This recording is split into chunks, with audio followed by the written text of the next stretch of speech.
I want to heap some praise on the Houston Rockets, give them some flowers today on Basketball Gospel. In my opinion, this team does not get enough credit for how well situated they are. And coming into this season, there was panic among the NBA media when Fred VanVleet went down with a torn ACL.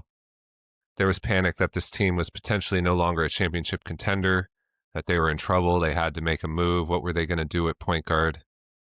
They start the season with 5 guys 6'7" or over, starting on Thompson at the point, with Jabari Smith Jr., Durant, Şengün, and Steven Adams. And, there's a bit of an adjustment period there, but they look great despite the naysayers. They're leading the league in scoring. In the half court, they're excelling by getting the ball to Durant and Şengün and letting them create for others.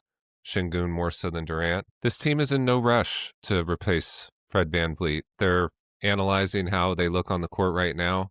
They're experimenting. They're getting Reed Sheppard plenty of run. They're seeing what they're missing between Amen Thompson and Reed Sheppard, because I guarantee you they will not go into the playoffs this season with those 2 guys as their only options at point. I do think that they're going to make a move to bring in somebody. And that's because this team is so well situated that it would be very easy for them to do that. And they're going to make sure that they don't have any weaknesses at the point guard position when it comes to Amen Thompson, who's never been a point guard in a playoff series, and also Reed Sheppard, who hasn't gotten real NBA playing time until this season. And Reed Sheppard looks okay.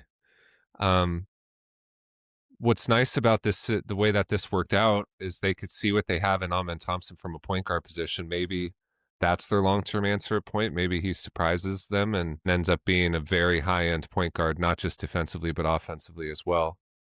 And then you also have Reed Sheppard's extension coming up. He's on the books for $11 million next season. And then you have a team option for $14 million. So that decision's not on your plate immediately, but it's something that they have to figure out. With these next couple of years, when it comes to Reed Sheppard, they have to figure out, are we going to move him to a team that wants to buy the upside, or do we extend him? And if we do extend him, for how much? What are we missing from our point guard spot? That's what they're going to spend the year finding out.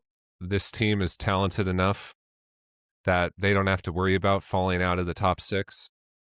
They just have to make sure that they have the band together by the time April rolls around. And this team is smart. The way that they've operated their cap is proof of that. The way that they're aligned with their coach, this team knows exactly who they are. And that's a dangerous team. You see some other teams in the league where you're watching their end of the game situation and it's clear that they don't have a plan. Somebody gets the ball and takes a kind of ill-advised shot. You can tell a team that knows who they are by the shots that they're getting. Do all 5 guys on the court understand what they're trying to accomplish? Or are they just looking for the first open shot? Because that's a big difference in these teams. You could tell the ones that are just out there playing versus the ones that are very deliberate in what they're doing. You'll see a late game situation where you're like, what? That was not the shot they wanted.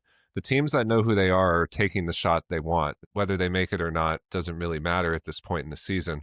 You want to see your team getting shots that make sense for your team, good high percentage shots. We just saw the Houston game the other night. You get multiple clutch shots by Kevin Durant and Şengün. They know where their bread is buttered, and even if they go out and make a move for a point guard, the team is still built around those 2 guys. I want to talk about Houston's cap integrity because it's a beautiful sight, starting with this extension that Kevin Durant signed. He's getting paid $54.7 million this year, but he signed a 2-year extension with the second year being a player option. Next year for $43.9 million, the player option year for $46 million. Just a beautiful extension because it slots in really nicely right above Şengün, and it leaves open the opportunity for them to acquire an expensive salary if they feel the need to do that. I mentioned in my previous episode that they could be a John Morant destination. I also threw out the name De'Aaron Fox. I think San Antonio, within the next couple of years, is going to be looking to move off him. Houston could be a situation for him. Because of the way that their contracts are set up, they don't have any bad contracts, first of all. And second of all, everybody's being paid accordingly. Getting paid 33.9 this year, 35 the next, or 35.6. And he's on the books in the 30s for the next few years. That's a great deal. You see some of these other teams with 3 guys that are 45 million or higher. That's just untenable. It's hard to build out a team that way, to make acquisitions that way. you're going to find yourself in the second apron before you know it. This team is far from the second apron, and they have plenty of flexibility. So much flexibility, in fact, that they were able to use their cap space to go acquire Dorian Finney-Smith and Clint Capella, two guys that their rotation didn't really need. And I think the reason they did that is they signed them both to very tradable contracts. Dorian Finney-Smith on the books for 12.7 this year, 13.3 next year, and a non-guaranteed 13.3 the year after that. He's a player that fits with a lot of teams, a valuable player that a lot of teams would be interested in trading for. So if they find some point guard that they want to add to this mix, some ball handling threat, Dorian Finney-Smith is a very easy guy to put in that trade. Clint Capella, same, also on a 3-year deal, although his is fully guaranteed, but he's only making 6.7 now, 7 million next season, 7.3 the season after that. Really, really reasonable deal. Anybody looking for a backup big is going to love that idea. You even look at a guy like Jabari Smith Jr. Jabari Smith Jr.'s extension starts next season at 23.6 million. A wonderful salary for a good young starter, for your fourth, fifth best player. Beautiful salary. These guys are all paid accordingly, and none of them are not paid enough. This is what their roles should make. And that's why this team's cap situation is extremely healthy. And with that, let's move on to their pick situation, which is even more healthy. This is one of the better situated teams in the league, despite just making a trade for Kevin Durant. They have plenty of second-round picks. I'll get into the first-round picks here in a moment, but they have plenty of second-round picks too, which a lot of fans like to act like they don't matter, that second-round picks rarely turn into anybody worthwhile. Well, I'll tell you what they're good for is making low-level trades where the other team wants to give you the asset, but they can't accept nothing in return. So they're like, hey, can you give me 2 seconds? That's where they come in. Rui Hachimura, I believe, was acquired for 4 seconds. These second-round picks are good to have. If you don't have any, then you're now stuck in those situations where all you're trying to do is acquire a 9th, 10th man as insurance for your playoff run, and now you're having to give up a swap or something like that. But let's get to their first-round picks. They have their own is in OKC's hands this upcoming season. The year after that, they have swap rights with Brooklyn. That's amazing. You think Brooklyn's going to turn around their situation in one season? We'll see. Maybe they do the John Morant trade. I threw them out as an option. Houston also has Phoenix's pick in 2027. And then 2028, they still have their own pick, their first and second rounder.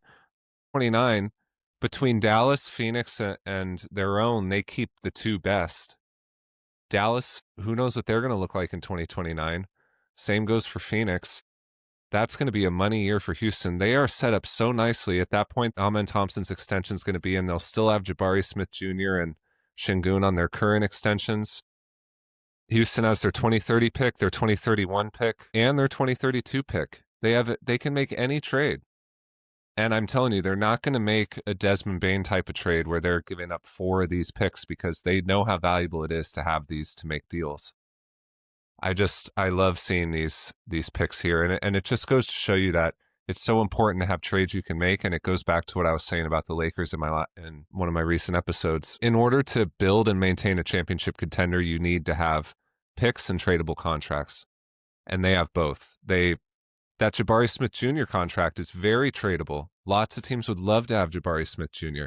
If they come across a situation where it makes sense to throw him in, they can do that if they want to.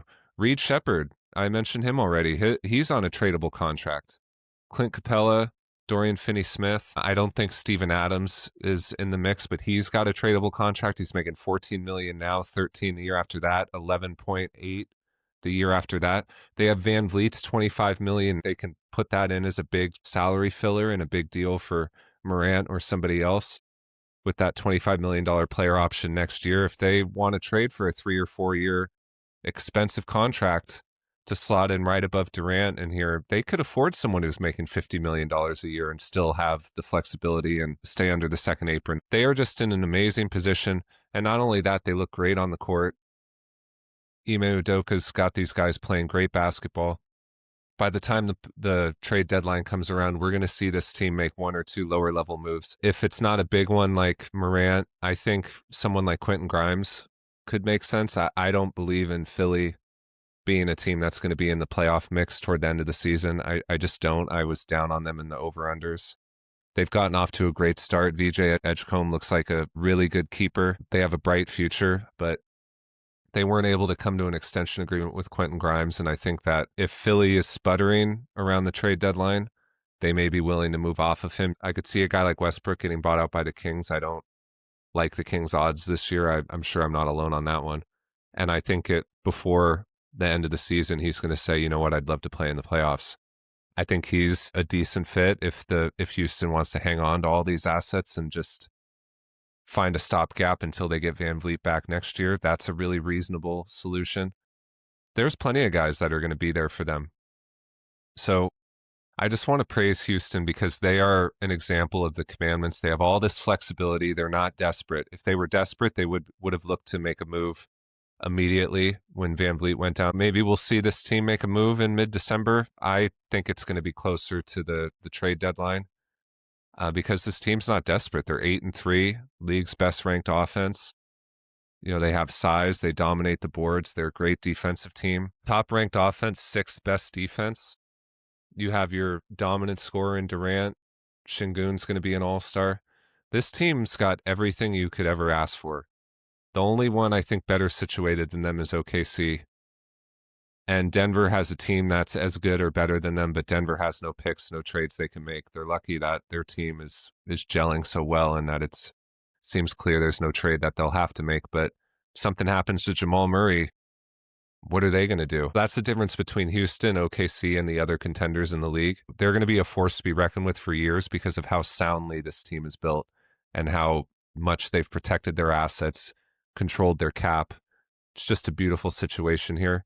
So despite any panic you may hear about how, so they need a guard to get someone the ball or we don't like how much Şengün is handling the ball, that's all nonsense. This team is doing all kinds of experimenting. They're going to have data on all sorts of different lineups that they're trying without a true point guard on the floor. And sometime in the middle of the season, they are going to acquire a true point guard who may not even start, but they do need that card to play in a series, and I think they know that, and I would be shocked if they didn't make a move to fill that void. Until then, this team is going to continue to look great.